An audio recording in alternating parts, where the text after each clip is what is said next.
Hi, I'm Julia. Now, let me take you back to that sunny Saturday, a day that started like any other but ended up changing everything. As I pulled into my brother Ethan's driveway, a mix of excitement and nerves bubbled up inside me. It had been a while since the whole family gathered, and I was eager to see everyone, especially since I'd just landed my new job as a manager at a top marketing firm. I had come straight from picking up some last-minute supplies, my old 2002 blue sedan packed with bags of chips and homemade salsa. The car wasn't much to look at, but it was mine, paid off and reliable. As I stepped out, Ethan was the first to greet me. "Hey Jules, we were starting to think you bailed on us." "Never," I laughed, handing him the snacks. Traffic was a nightmare. As we walked into the backyard, the smell of grilled burgers filled the air. There was Vanessa, Ethan's wife, looking like she'd just stepped out of a magazine in her summer dress and designer sunglasses. My parents waved from beside the grill, and my younger siblings, Mike and Sarah, were setting up the outdoor games. Finally, the guest of honor arrives. Vanessa called out, loud enough for the neighbors to hear. She glanced at my car parked next to their brand new SUV. "Couldn't you park that relic around the block, Jules? It's killing my view." A few of my cousins chuckled, and I tried to brush it off with a smile. "Well, it gets me from A to B." "Oh honey," Vanessa sighed, sipping her cocktail. "You really should treat yourself. You're a manager now, aren't you? Act like it." I started to respond, but Vanessa had already moved on, gathering people for a game. I stood there, her words stinging. Ethan caught my eye, his face apologetic. He shrugged, mouthing, "Don't let her get to you." The afternoon wore on with the usual barbecue fun. I mingled, played games, and tried to keep the mood light, but Vanessa's words nagged at me. It wasn't just about the car, it was her subtle way of reminding me where I stood in her world. Later, as we all sat down to eat, the conversation buzzed with updates on everyone's lives. I shared the news about my new job, earning congratulations and questions from family members. Vanessa, meanwhile, seemed oblivious to the bombshell I was about to drop.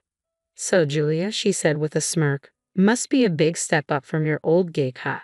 Hopefully, they're paying you enough to get rid of that car soon." She nudged Ethan, grinning. Before I could reply, my mom spoke up. "We're all proud of Julia. She's worked hard for this." The meal continued, filled with laughter and stories, but the tension simmered beneath the surface. As the sun set and people started saying their goodbyes, I helped clean up, the weight of Vanessa's arrogance and the looming reality of Monday morning filling my thoughts. Little did she know, the tables were about to turn.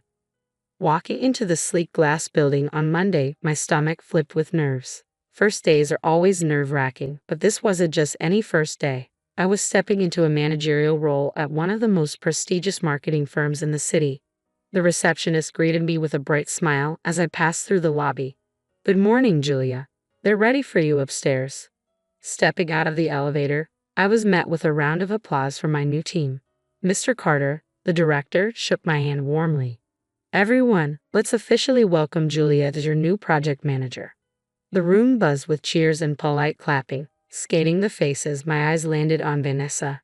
Her applause was slow, her smile tight. She hadn't known I was going to be her boss until this very moment. "Let's catch up after this, Julia," Vanessa said, her tone a mixture of surprise and forced cheerfulness. "Sure, let's do that," I replied calmly, keeping my voice professional, masking the swirl of emotions inside. As the team settled in, I took my place at the head of the conference table and outlined the morning's agenda. Vanessa's eyes remained glued to her notepad, scribbling furiously, avoiding my gaze. When the meeting wrapped up, the team dispersed, but Vanessa lingered, her steps hesitant.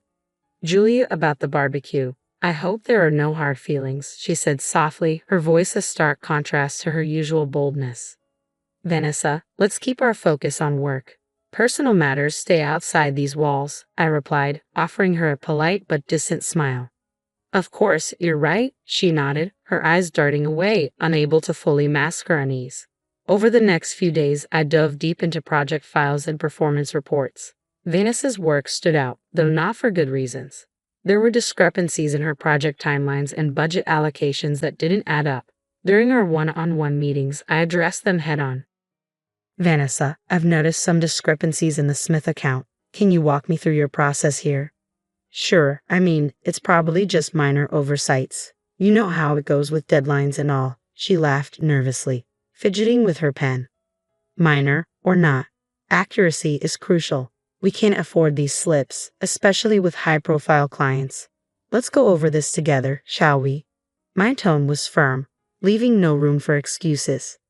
Yes, absolutely, she replied, her fingers trembling slightly as she tapped on her keyboard.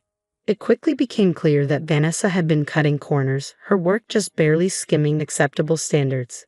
Each session with her revealed more gaps, and I documented everything meticulously, preparing for the inevitable. Vanessa, based on these reviews, I see a pattern of oversight that we need to correct immediately, I stated during our next meeting, laying out the discrepancies. I understand, Julia. I'll tighten things up. Thanks for pointing these out, she replied, her voice a mix of gratitude and discomfort. I nodded. Let's ensure it doesn't continue. Our clients and our team rely on our diligence. As she left my office, the weight of her situation seemed to settle on her shoulders. For me, it was about protecting the integrity of our work, but I couldn't deny the faintest twinge of satisfaction knowing that in its own way, justice was being served.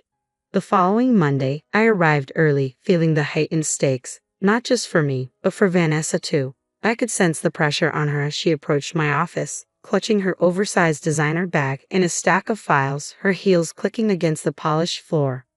Got a minute? I beckoned her in, my tone purposeful. Sure thing, she replied, smoothing her blouse as she sat down. I'm putting you in charge of the Henderson project. It's small but crucial. Think of this as an opportunity to really showcase your skills. Explained, laying out the project details in front of her. Vanessa's eyes flicked up, a mix of nervousness and excitement dancing in them. Really? I mean, thanks, Julia. I won't let you down. I nodded, watching her closely. I'll be guiding you through it, but I want to see what you can do when you're leading. As the days rolled on, I kept a close watch on Vanessa's handling of the project. Meetings were frequent, and I made sure every decision and approval was documented. Her initial enthusiasm began to wane as the pressure mounted. Vanessa, during our last review, you mentioned outsourcing some of the graphics work. Have you vetted the vendor properly? I asked her in one of our strategy sessions. Oh yeah, they're good. I think they'll be fine, she replied, a bit too hastily. It's crucial they're more than just fine. Can you share the vetting process you followed? I pressed, my voice firm, knowing that any misstep now would be on record. She fumbled through her files, her facade of confidence slipping. I'll get that info to you by EOD. Just didn't bring the paperwork with me right now. Days turned into weeks, and the project's deadline loomed. We were in a team meeting, and it was Vanessa's turn to present her progress. The room was full, the air thick with anticipation. Vanessa stood, report in hand, but her usual poise was gone. All right, let's see. For the marketing strategy, we're planning to. She stumbled over her words, her report lacking the depth and clarity expected. From the corner, Mr. Carter raised his eyebrows and gave me a slight nod. This was the moment. As she floundered, I interjected. Vanessa, could you elaborate on how the budget was allocated? There seemed to be some discrepancies between your report and the initial estimates. Her face flushed. Well, I had to make some last-minute changes. The costs, they kind of got away from me. I see. It's crucial we stick to the planned budgets, especially with new clients, I remarked, turning to the team. It's important we all learn from this. The meeting ended with the team shuffling out, murmurs of concern about the project status filling the room. Vanessa lingered, her defeat almost palpable. Julia, I tried to handle it. I don't know what went wrong, she confessed, her voice low. Managing projects is about oversight and adaptability, Vanessa. Let's discuss how we can rectify this, I said, my tone firm but not unkind. This moment wasn't just about her failure, it was about setting a standard for everyone. She nodded, agreeing to meet later. I documented everything meticulously. Her mismanagement was now evident to everyone, and though I took no pleasure in her struggle, I knew it was necessary to safeguard the company and its clients. This was justice served, not out of vengeance, but out of necessity. The day after the disastrous meeting, the office was eerily quiet as I made my way to my desk. The whispers had already begun, trailing behind me like a shadow. Vanessa, pacing by the water cooler, intercepted me before I could even sit down. This was a setup, wasn't it? You've been out to get me from the start, she accused, her voice tense, strained with anger and confusion. I gave you an opportunity, Vanessa. The outcome was in your hands, not mine, I responded, calm and measured against her rising pitch. But you watched me fail. You could have helped more, guided me. Vanessa's voice cracked, her desperation clear in her eyes. Helping is one thing, but doing your job for you is another, I replied calmly. We all have to meet our standards, and unfortunately, you didn't meet yours. She scoffed, throwing her hands up. So that's it, huh? You're just going to watch me go down? I document everyone's performance, Vanessa. It's not personal. It's my job. Later that afternoon, Mr. Carter called us both into his office. The atmosphere was thick, almost suffocating, as Vanessa and I sat across from him. He laid out the papers I had compiled, her mismanaged budgets, unvetted vendors, and timeline discrepancies.